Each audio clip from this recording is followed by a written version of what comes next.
Episode of Mr. Allard's Neighborhood. This is the place where you're entitled to Brad's opinion. And now for your host, Brad Allard. All right. Here for a holiday week, but just Mondays and Tuesdays show. We have Victoria here. Guess who we have tomorrow? Who do you have tomorrow? Santa Claus. Whoa. The real Santa real Claus. deal. Yes, I got him off the Hallmark TV shows. I got the real Santa Claus. The kids and I'll have to tune in. Yeah, That'll be fun. yes. I got to decorate Christmas yesterday. Oh, really? I did. Oh, my gosh. See, I feel badly for Thanksgiving. It's the best holiday of the year, in my opinion. I mean, I'm wearing this shirt, but it's about the extent of my decor. I have one turkey that I put out. Well, it's just not... Decorating wise, it's not as fun. Like, it's the continuation of fall. I can still have turkey and look at my tree. Do you know how wonderful it was to have a lit up tree this morning with my cup of coffee? Now, granted, there was a lot of ruckus going on around me being the first day of break, but I was pretending I was alone. No, I still like Thanksgiving better. You get the football, and then you get the football. And then You can still watch football with a tree in the background. No, well, Robin puts it up about the day after Thanksgiving, and my son and his girl are going to be here, and they're going to help, I'm sure, and Sarah will help, and so we're going to have... That's fun. Yeah, they're going to have a little fun time, but as far as me, I just let me just stay out of the way of the TV, and that kind of thing. But normally I go to see my cousin in Oklahoma, but because Hayden's come down from Oklahoma City, we're going to stay here. That's my plans. Anyway, I'm sure y'all got something similar. Yeah, your mom still lives in the area, right? Oh, my parents. You're both your parents. Yeah. Okay. Well, they're Burleson. Okay, so there you go. So you'll be... They live 7 minutes away. I fully intend to say this afternoon, okay, your turn, tag in. Well, what do your grandkids, or what do they call their grandparents? Your Tita kids? and Papa. Yeah, mine are Oma and Opa. Oh, yeah. On my dad's side. Do y'all have German? Yes. Yeah. Yeah, and my... Roots? My wife's parents, it's Papa and Mama. You know what I mean? It just kind of cracks me up with these. Anyway, I don't. Let's get to talking about serious things. All right. Speaking of serious things, let's do the first run of ads here. We're going to talk about CrossFit Burleson going to stay in shape, hopefully over the holidays, because it's if you don't, it'll get away from you. Yeah, well. Yeah. Plus, it's a nice break. Like, focus on yourself for a little bit. Yeah. Also, here and doing the old posting here, make sure Sarah gets it over Municipal Matters. She was asking. Anyway, so thank you, CrossFit Burleson, 317 Southwest Wilshire. Stay in shape, get a good workout. It's well lit, it's supervised. It's not some dive. It's a good place to go work out with an appropriate workout, because they got these programs and they have the whole thing there. So go ahead and check it out this holiday. Get have time, take a look at it. Also, thank you to Shandy Stogsdill. Oops. The cord fell out. There you go. That Shandy's going to be working the real estate. They're still selling real estate here, and it's going to be one of the things we're going to be talking about is the impact all this real estate transactions having on the city. We talked about it with Larry and Dan, and it seems to be a pretty common topic with y'all at the city council. I'm sure it is. Anyway, Growth impacts our budget. And Shandy Stogsdill will help you with that. She can help you find the right house, and as you'll see with Candy and Sammy Joe, they get the rates they can provide. So Shandy Stogsdill will help you with all of that. Also, thank you to Otto. At our place, had lunch there Friday. He came and sat with us. Like, he cracks me up. He's like walking through there like the maitre d', celebrity and all that. But we did talk about something I want to address with y'all later in the show about zoning issues. And but anyway, Otto's place is always great. And I just feel very comfortable there. I think a lot of people do. He didn't even notice this, but when I walk in there, it's a very eclectic crowd. It's a very diverse crowd, and that tells you something about what they experience at that restaurant, the kind of experience they get. So thank you, Our Place. Thank you to Chris over at Wild Cigar. They had a big deal going on this Thanksgiving. They got some cigar deals. They got some drink deals. They got football on. They're going to have the whole thing going on. It's going to be a good place. So maybe Friday or Saturday, when you get sick of the relatives, you can run over there and get a break from all of that. What is it, like family or like fish? After 3 days, they start to stink. That kind of thing. You ever heard that expression? Maybe. Yeah. So, yes. My family lives primarily locals, so we see them all the time. It's not like just holidays. Yeah, I know, but still, but they know it's eat when they live nearby. You could say, okay, You eat and go home. go home, eat it, time to go back. But they come and stay 3 days. Yeah, that's a bit much. All right, wild cigar and culture though give you a break from all of the holiday routine. Also, Tiffany Nico will have the new magazine out. She mails it the 1st, which is a week from Friday. So you'll probably get it Saturday or maybe 2 weeks from today. And it's going to be the Christmas related issue as always. It's a great way of getting your business out there, advertising for 30,000 homes. And also I go to several businesses and I see extra copies lying around. So people are accessing that information, even if they're not getting it directly to their home. So Tiffany, we thank you for your service, for what you do for the community, the articles, and the information you give us. And also, Cody O'Brien, Burleson Buzz, if you hear this, if you're a listener to this show, you'll get 20% off the subscription rate, which is already very cheap.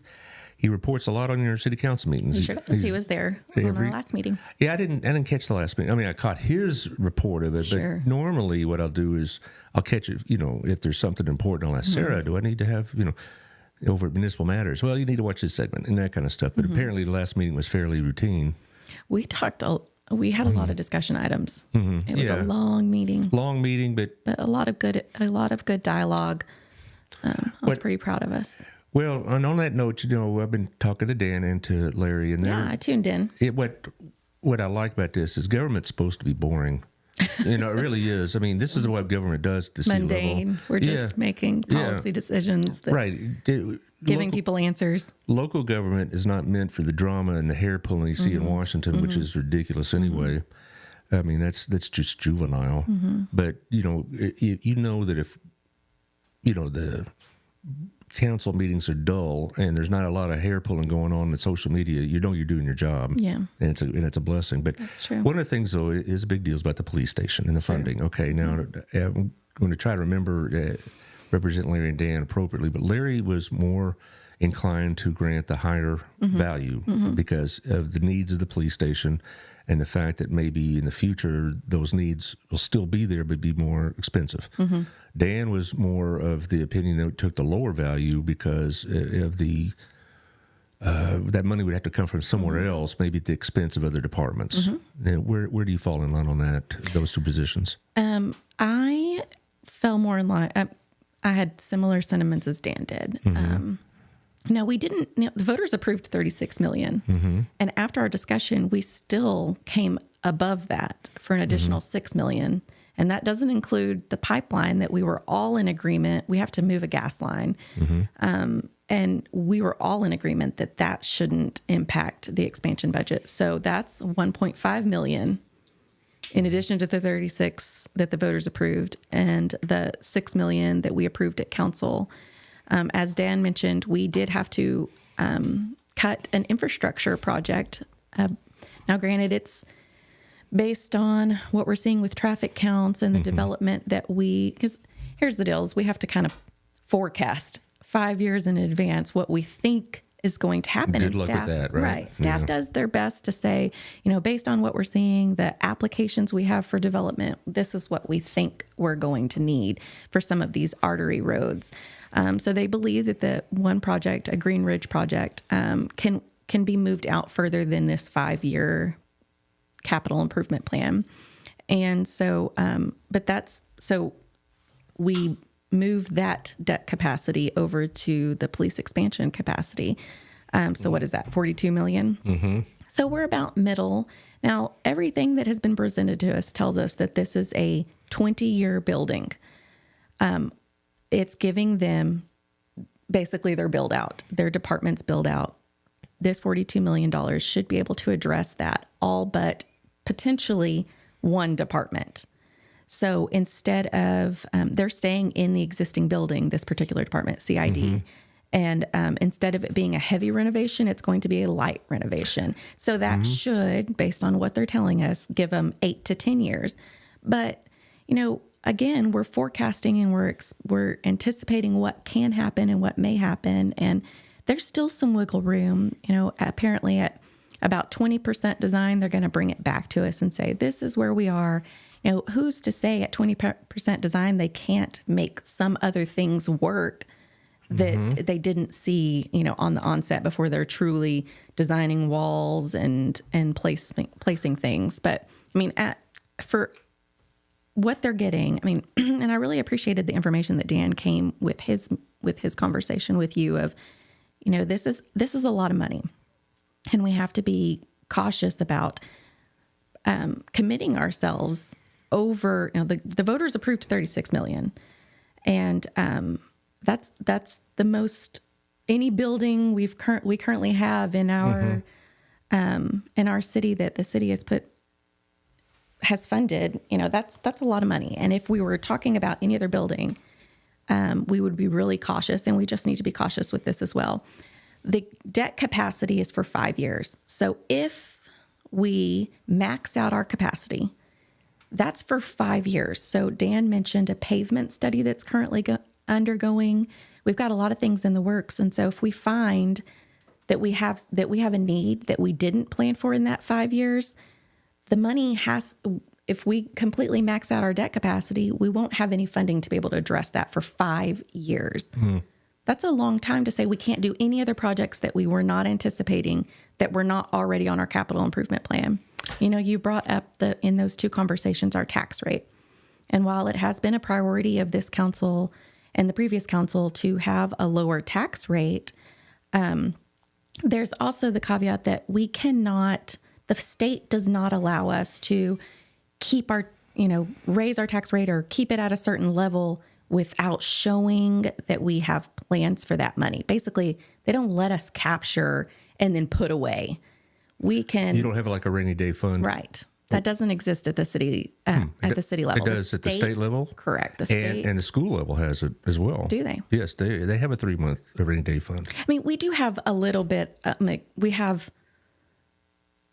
We're able to cover our bills, let's say, but we cannot put away funds like, we captured, $8 million more than we thought we would this year. We're going to put it away. We can't do that at the city level. So we have to have a balanced budget. What we take in is what we have to spend. And we use those capital improvement plans, a CIP, a 5-year capital improvement plan.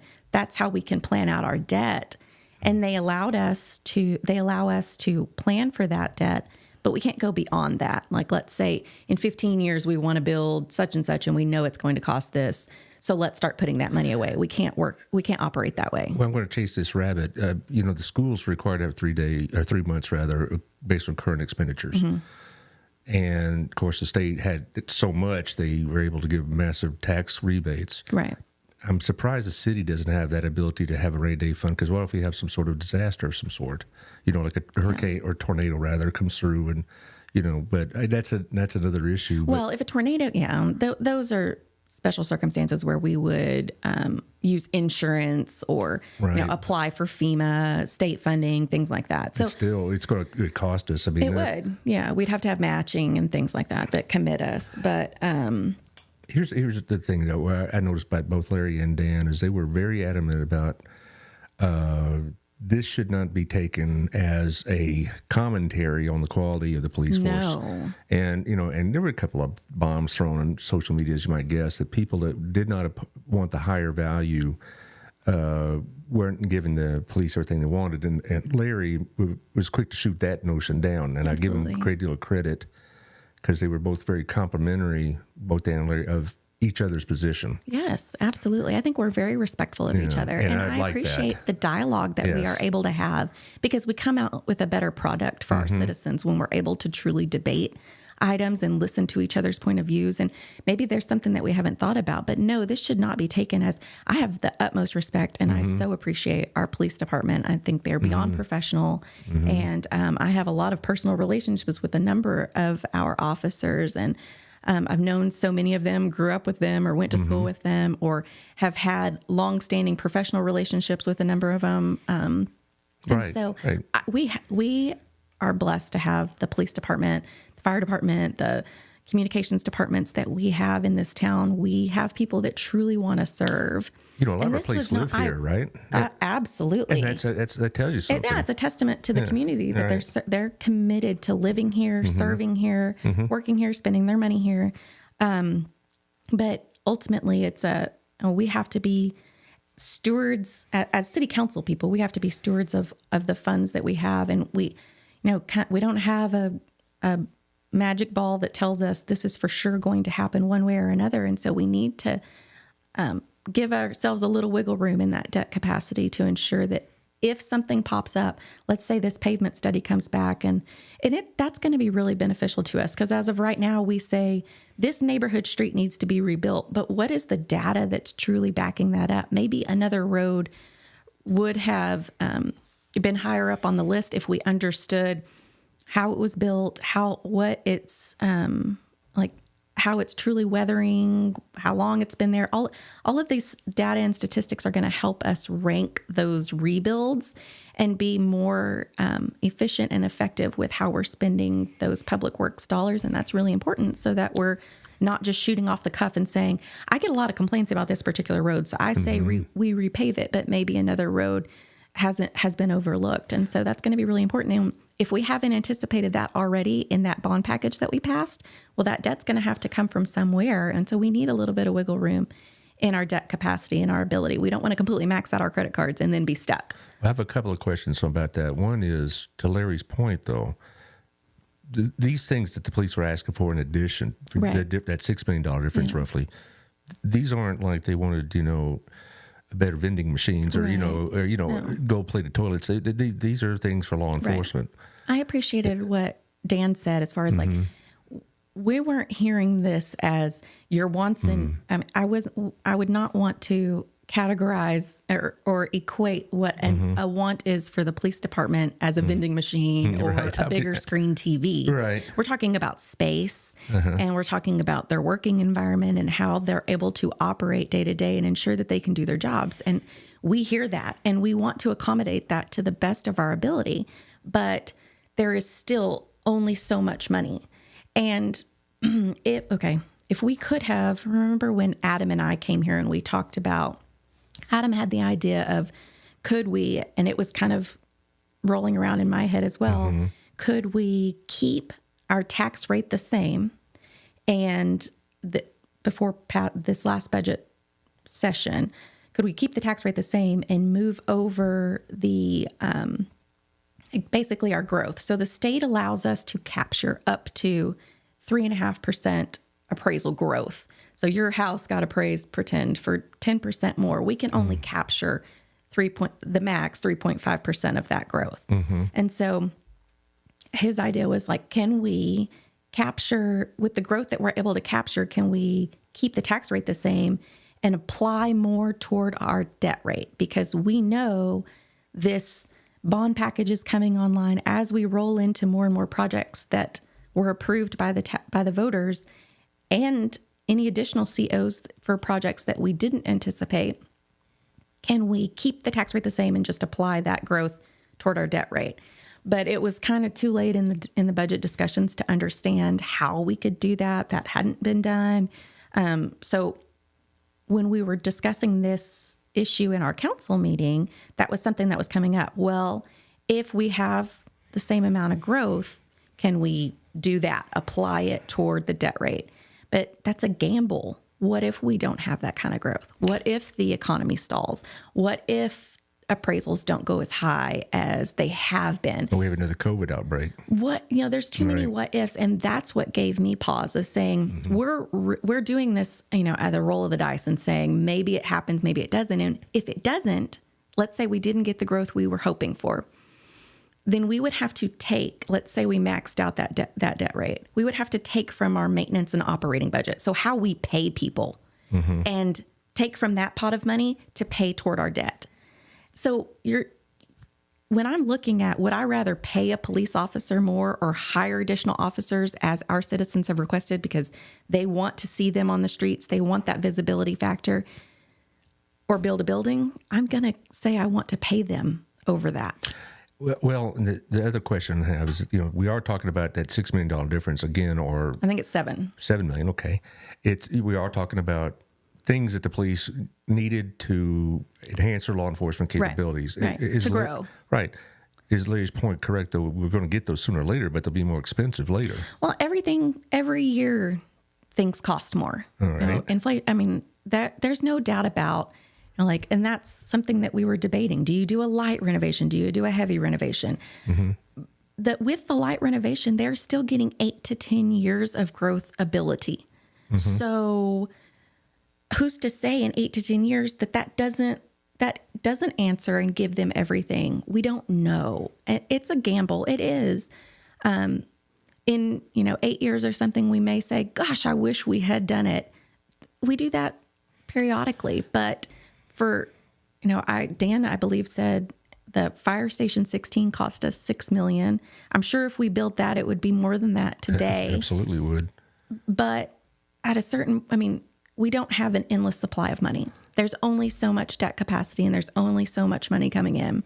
And I don't want to take from I'm not willing to move money from our maintenance and operations budget in the event that this doesn't pan out.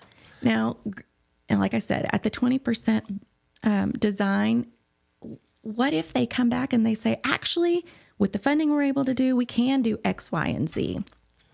Well, here's my second question. I just want to go back to, we're not categorizing what they need as frivolous. Well, nobody said that on either side of the conversation, and neither Dan nor Larry. We want to give that them approach, and we have examples of this. How many fire stations does the city have compared to the number of police stations? Yeah, this is Eric Black. Sure. Is it Eric or Aaron? We have one police station, and this is something we talked about when we were Eric Black. Okay, I had my glasses on. Eric Black. So we do have one police station, and we talked about this during our discussions about the bond package.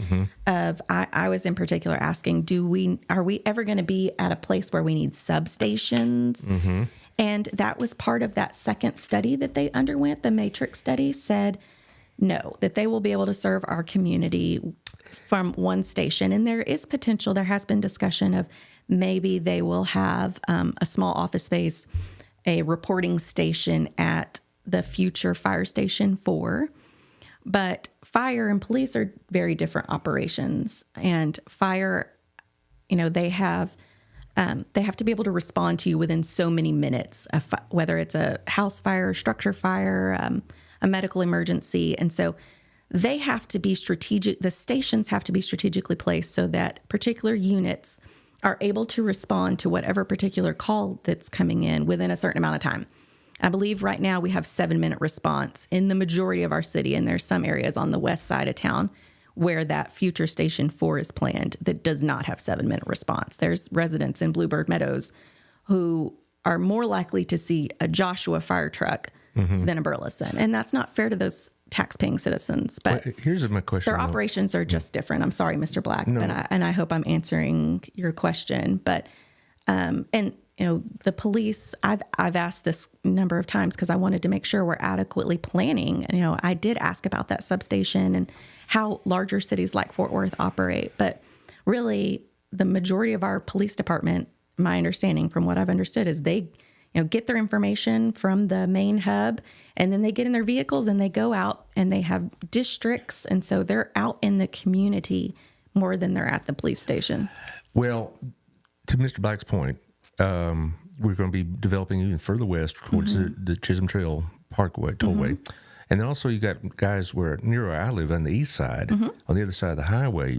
Is it possible we could have, smaller substations? I can see Mr. Black's point because, or maybe like in substation, like in some area of town that's known to be a bit more lively, shall we say. Sure. Well, and I asked this, and that's what that Matrix study addressed, or a portion of it did, and our chief has said, no, the way our community is developing, we will not need substations. However, like I said, there may be a reporting, like a spot where they can go in and do their reports, but most of their vehicles are their office.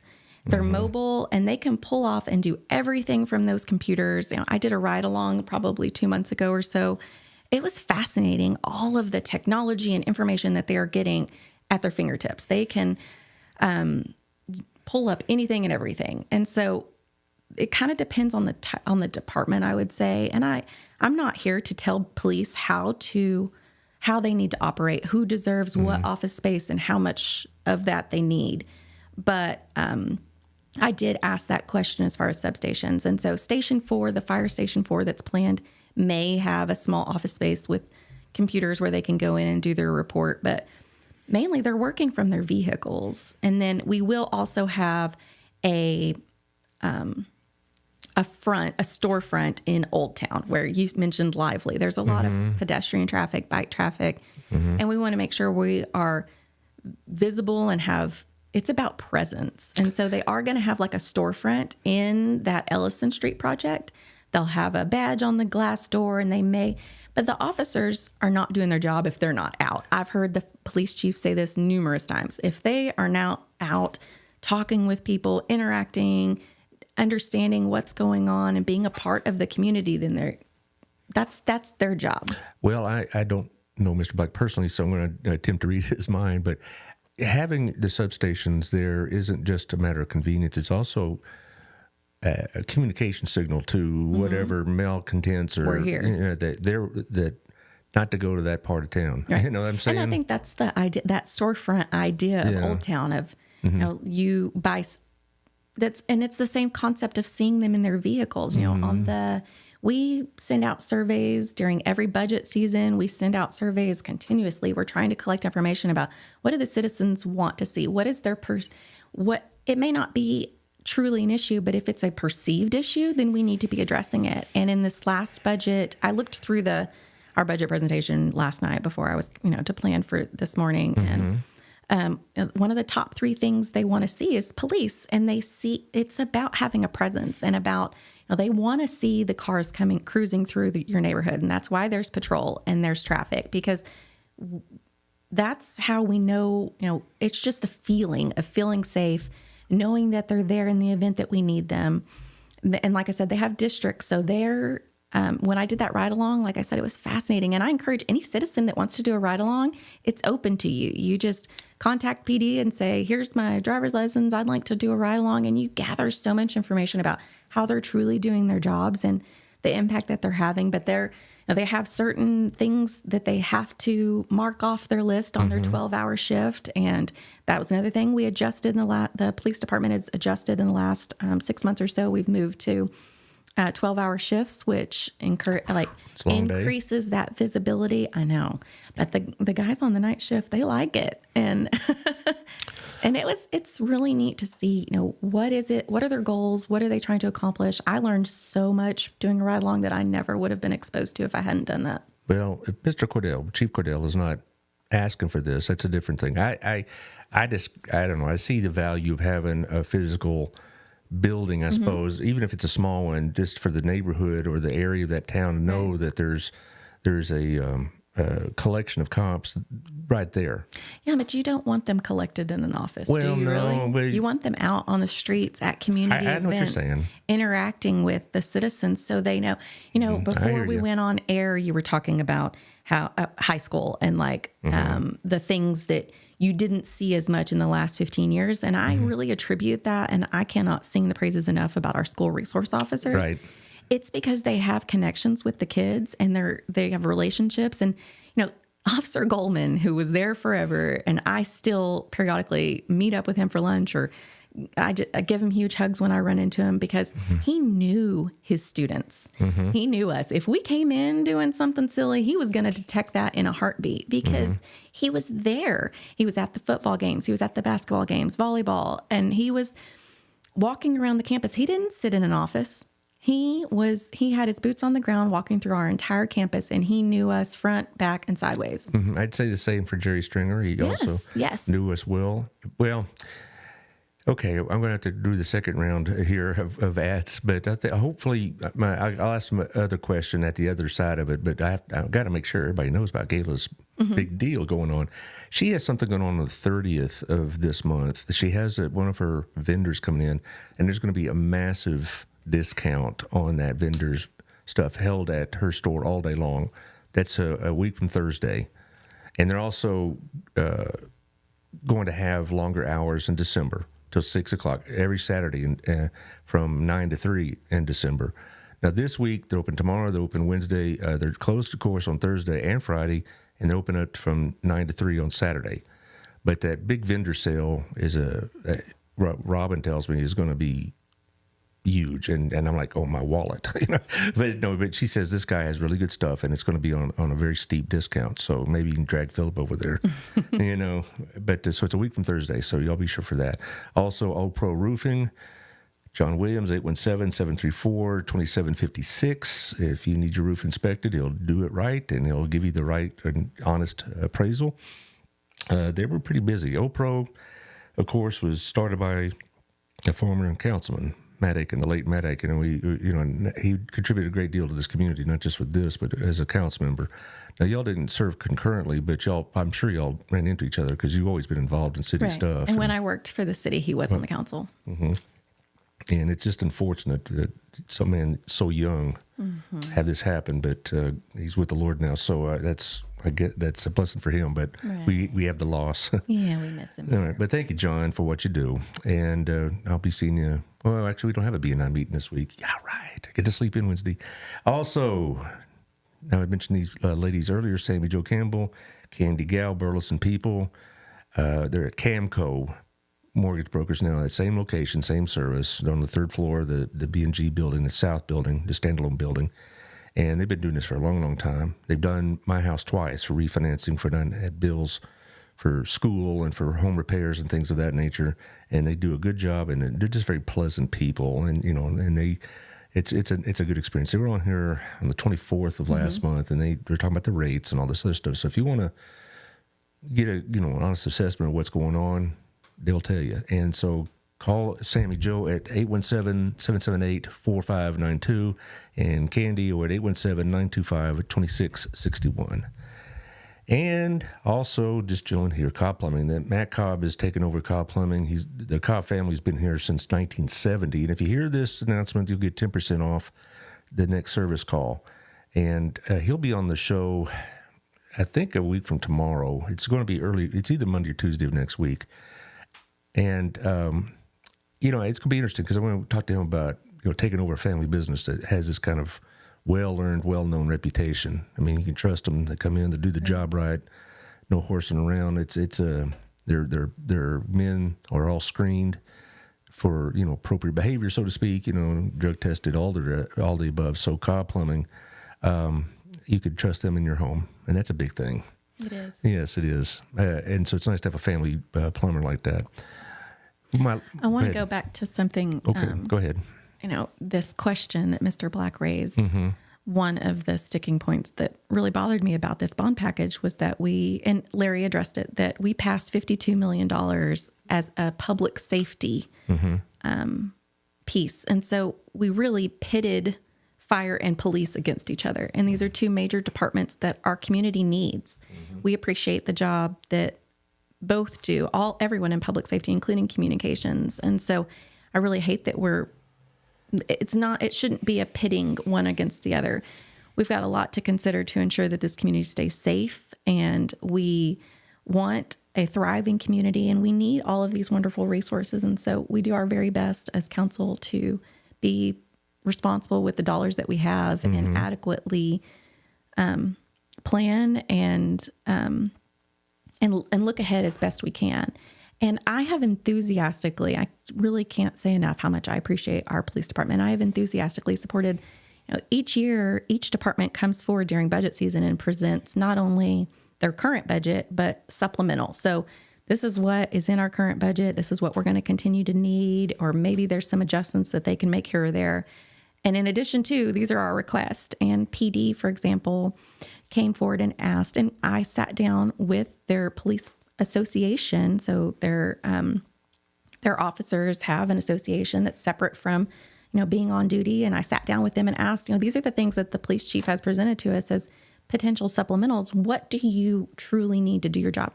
What is your number one and number two, number three? If you could pick off of this list, how would you prioritize them? Because that's important. We need to be hearing from the people that are the boots on the ground. And they said they wanted firearms. And so I really worked with staff to ensure that we got that funding, that we, made the adjustments in the additional funding that was available to cover new firearms. And that comes with training and ammunition. And in addition to that, even more important, I think, than the firearm is the body cam and the car cams. So everything that they do, by recording it, it ensures their safety and gives them coverage and it gives us something to look back on in the event that there's any questions raised. But they asked for new body cams, and all of that comes to it's an ongoing cost. So every year that'll be about $450,000 that we added to their budget, because that's important. That's day to day. They need these things to ensure that they're doing their job to the best of their ability. And we want them to have that coverage and that safety and that assurance. So, those are just examples of things that this council, in addition to, supported. And I want I want the PD to know that we hear them and we have these sit down conversations so that we understand, and we're going to do our very best to accommodate, because we want to give them the best to be able to do their job appropriately. Is it possible that $52 million was insufficient? I mean, should you have asked for more? I was really frustrated with the bond package, and I didn't support it because I feel like it was rushed. The staff at the time was pushing, so we put a bond committee together of citizens and to review these things, because I was a newer council person. There were 3 other council people that hadn't been on for very long, and we're pushing a bond package. And I mean, like, that's pretty much right out of the chute. I got elected and it was like, we're going to put together a bond package. I'm like, okay, well, I understand we have some needs, but maybe we need additional eyes to look at this, because I'm still pretty new and I'm hoping that somebody raises enough questions that maybe I didn't even think of. But we rushed it through, and when the first figure that was actually presented to the bond committee was $10 million for a police expansion. It would be very insufficient. Within 2 weeks, they came back and said, kidding, it's $36 million. And then in another couple of weeks, they said, okay, we've got 3 options for you. And it was like one lower amount, this amount, this amount. And my understanding at first was the bond committee was like, we need to go all the way. I think it was something like $54 million just for the PD expansion. Mm-hmm. And then they, and the police chief is in there, and public, like engineers are in there, and the then city manager is saying, like, whoa, like, let's pull back. What can you do? Like, what could you accomplish if we went with this amount? And they all came to an agreement, is my understanding. Of course, this is secondhand, but I've talked to a number of the former committee members that served on that bond committee who said, look, like, this is the information that was presented to us. And of course, all of us can only make decisions based on the information that's presented to us at the time. And so now, 2 years later, does it look like those figures were lower? Possibly, but like we had to go with what was presented, and at the time they didn't do enough homework. And that's why Dan and I advocated for the second study to say, I was asking those questions. Do we need a substation or a separate facility that they potentially operate out of? What are some other things that we're not kicking around right now? But it's kind of interesting that they were just throwing numbers at the bond committee. Well, how about 10? How about 20? How about 30? Mm-hmm. And what were you truly going to accomplish with those? And we had just internal staff saying, well, we can do this, this, and this, and this, but you don't have engineers and then architects, and you bring in consultants, and things grow and grow and grow. And so at some point, what's enough? What's adequate? Well, what you're experiencing is exactly the same kind of conversations I have with the school board members, because they have competing groups. I teach this in my government class about competing groups going for limited resources. Mm-hmm. That's you call it pluralism for those old students of mine who remember that. But basically it's the idea that groups compete for resources. Mm-hmm. That doesn't mean competition has to be acrimonious. It just means you have limited funds and have every department wants what they need. And the same thing happened in school. You have athletics, you have fine arts, you have science and math, or whatever. You have all these various departments, but they're not all going to get what they need. The only subgroup, so to speak, in the school system that gets all they need is special ed, because they have the federal government behind them. But other than that, everybody has to compete for what's left. And so this is what it looks like, guys. Mm-hmm. And I understand. But here's another topic, kind of off the subject a little bit, but it does deal with revenues a little bit.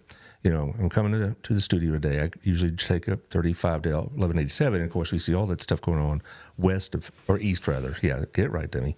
East of 35. You don't got that Longhorn Steakhouse. You got all those new stores and whatnot coming in, new restaurants. And there's a Specs going in there. Which is Fort Worth city limits, let's just say. Right. But it strikes me as those restaurants there and the restaurants that are in the Tarrant County part of Burleson have a very big competitive advantage over the other restaurants and bars here in Johnson County part of Burleson. Because most people may not realize this, but our bars and restaurants, Fresco's and Wild, we talked about this a bit, Texas Bar, all those guys, they have to buy their alcohol from basically one vendor, unless you want to go to Rio Vista. Yeah, but you go down to Alfredo. State law says that they have to purchase within their county. And for whatever reason, I can't tell you, but that basically that guy in Alvaredo's got a bootlegging operation like no other. So their options are Alvaredo, Venus, or Rio Vista. And so they buy off the shelf like you or I or any person who is going in. So, they're going to buy straight off the stuff. There's no wholesale. So absolutely, there's an advantage to the Tarrant County side. Well, let me clarify. When I say bootleg, I meant that it's a metaphorical way. Not he doesn't, I'm sure it's all legal. You just meant smaller. That's meant he has basically a monopoly. Yes. Yeah. But bootleg was a poor term, and I apologize. But basically, the gentleman who owns that can charge what he wants. And those people that go to Fort Worth will be able to buy alcohol at wholesale prices and much cheaper. And now, my contention is, don't you think our restaurants would be better served if we could buy it here in Johnson County? They could be more competitive. Yes, I've talked about this with a couple other council members, and they understand the concept. What their concern is who's going to come in here and do it. Well, Specs apparently sees there's a lot of business because there's going to be a lot of Burleson customers in Specs. Sure. Us Baptists have to wear masks or something, Well, this is a question that's raised quite a bit, and our city secretary has presented on it a couple of times in the last 6-8 months. This is an item that has to go to the voters to be able to have off-premise consumption, and there's like 3 different things that could go, 3 potential avenues that could go on the ballot to ensure that, one, either you could have a liquor store or you could have a bar that doesn't, because right now if we have a bar, it has to predominantly sell food. So there's percentages and stuff like that. But to change that to just be able to have bars, or to change it to enabling liquor stores, it has to go to the voters. And it's not an item that city council can just put on a ballot. It has to be brought to us by voters, and it has to be there's a petition that gets filed. The petition has to be signed by a certain percentage of the voters in the last gubernatorial race. So as of right now, you would be looking at the 2020 ballot. So the amount of for the governor's race? Yes. 2022. 22, sorry. Right. So, so we would, on a petition, it would need to have a certain percentage of the voters that participated. So let's say it's like something like 15,000. And so you would go, the person would go to the city secretary's office. Anyone can do this and say, I'd like to file to get this particular thing on the next ballot. And she gives them the appropriate forms, and they go out and if they can get the 15,000 or some odd signatures of current registered City of Burleson voters, then they would turn it back in. She has so many days to verify that all of those voters are currently registered. And then she sends it to the state, and basically it's on the next ballot. But that's a lot of names, isn't it? It is. Well, I remember you were around for this 13, 14 years ago, and they changed the laws to allow for like Fresco's and other restaurants that come in to have on-premise consumption. Right. It was about 2,200 signatures then. Wow. Yeah. Now we've grown so much. Yeah. I remember the first time it failed. Yeah. And then second time it passed, but you had to do that process all over again. But this is going to be one of those issues where people say, well, you just want to encourage alcoholism or something like, or hooliganism or whatever else.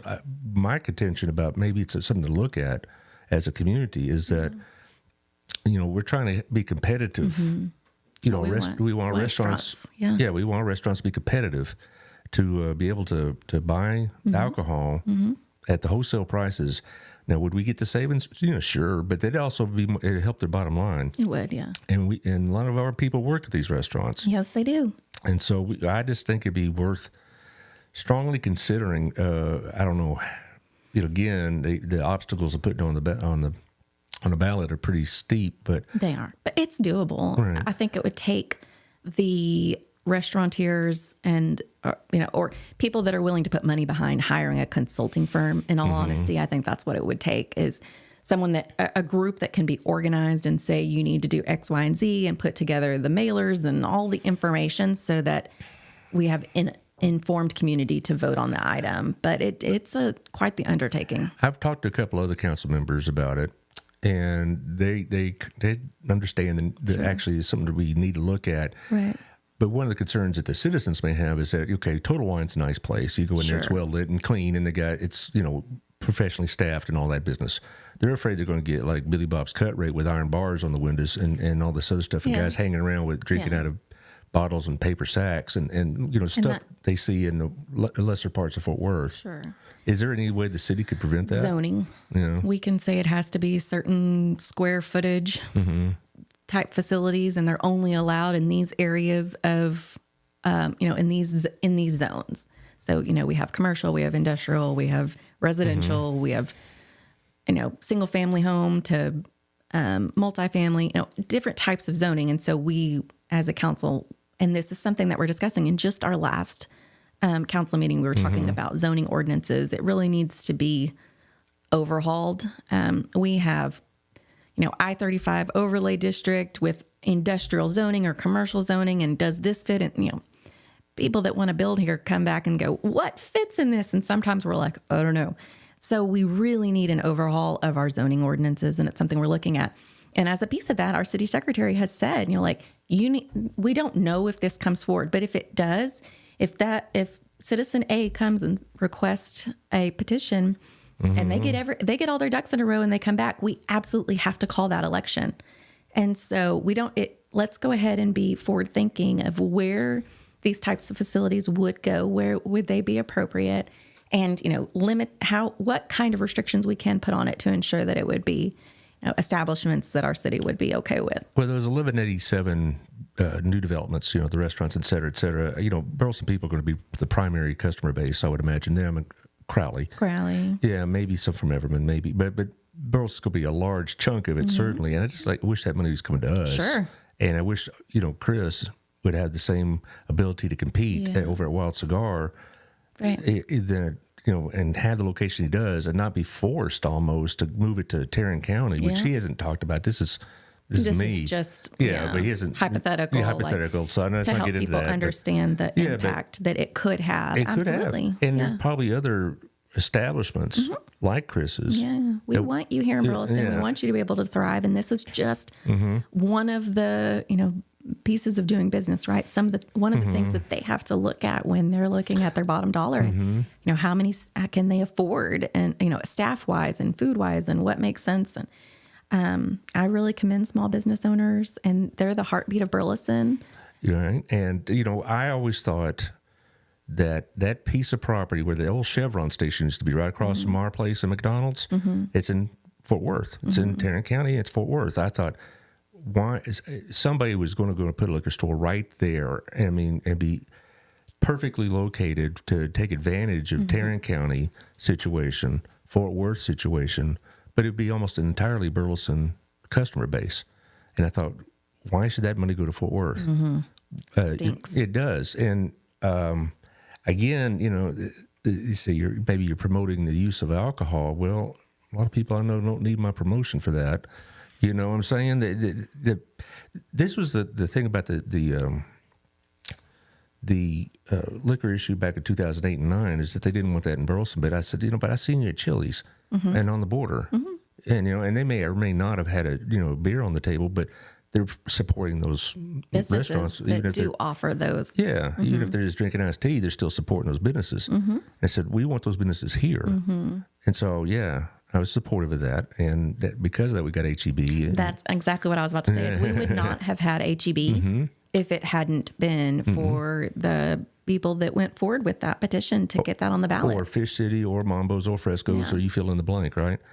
Or Himes, or Razoo's, and all these other things that a lot of people are pretty excited about. Well, I'm really interested in that new steak joint, that Station 330. It's gonna be fun. It is, and it's look like it's going to be a very nice place. It is. Somewhere you'd go on like birthdays and such and anniversaries. But It's shaping up really well. right. So after you go to Otto's for lunch, you can go to that steakhouse. Just keep eating.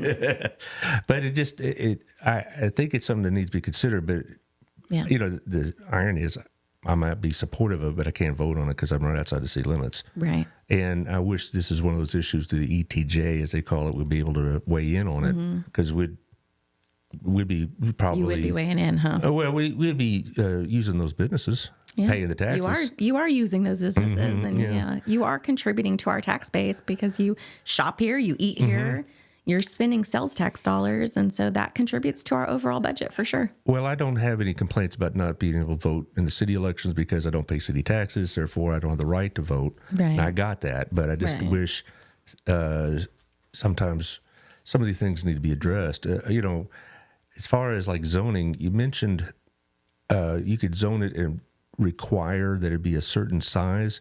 Would that not be subject to litigation if some other smaller business wants to come in? That's above my pay grade. Okay. Well, see, that was one of the Mr. Fletcher had this concern. He said he understood the need for it, but he also was concerned about The types of businesses. the that type we- of businesses, yeah. and we have to have that hesitation. Absolutely. right, and could we, prevent some low end, cheap cut rate liquor joint, and because when we're thinking of liquor stores, I'm thinking of Total Wine, I'm thinking Sure. of Specs, I'm thinking Sure. of decent joints, decent places that it has quality stuff, as opposed to just Ripple and Boone's Farm or whatever they. Well, as far as zoning, we can make it to where it's like the most undesirable part of our community, to where they wouldn't want to go there. You can say industrial with da da da da. It can. It's all about how we look at the big picture of where we want things to land. I would also probably bring in Chief Cordell and ask his opinion on that, because they're going to be the ones that have to deal. There would be probably in certain cases, certain alcohol related offenses that would maybe a little bit higher than if we didn't. But I think overall, I hate to tell this to my Baptist friends, but I see a lot of them over at Total Wine, and over at the Liquor Depot and whatever else. And so I think it's something that people want. I don't necessarily know that it's the liquor store as much as it is the bar. Once food no longer has to be the predominant piece of the sales, what does that look like for certain areas of our community? If it were to pass and a bar came in, a straight bar, I think that's a hesitation, and it's rightfully so. Well, it depends. Because we get ruckus calls in Old Town. We do. And that's the important piece of having that storefront and having, the police officers that are on the bikes and walking and showing the presence like, hey, we're here.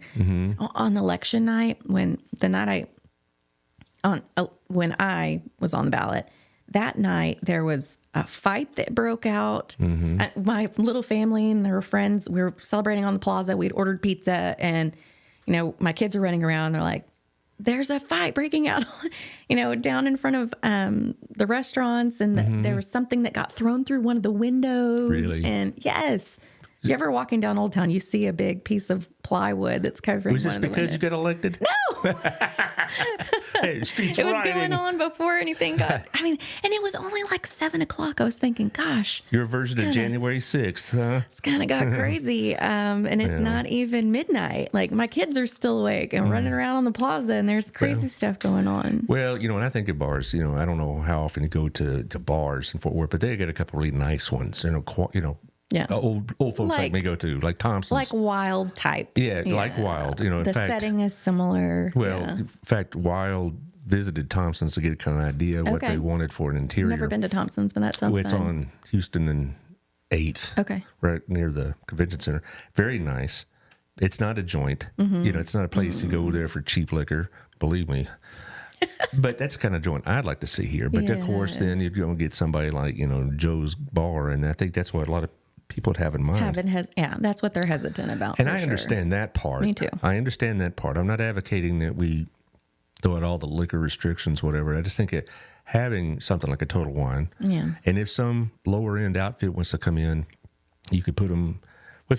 My concern would be if you put them out of the way, that's probably invitation to more trouble. I don't know. I don't know. Like you said, we had to talk to Chief Cordell. Yeah, Cordell can answer those questions a lot better than we can. And that's the best part is we have, such a wide variety, and we have the city secretary's perspective as far as like, what should we be thinking ahead on as far as zoning, and if this really came to happen, what do we need to be prepared for? We have a lot of different perspectives, a lot of professionals that could weigh in and make sure that we're doing the best. We're never going to be able to predict everything. We can do our best. Well, if Fort Worth were good neighbors, they'd just let us annex that part on 1187, but I don't think they'll do that. Oh, they were way ahead of us. They annexed, just the 35 strip all the way to Burleson. Said, you can have what's behind here. We want the real estate that's on the highway. Well, I believe on the west side of 35, it goes all the way to Best Buy is Burleson.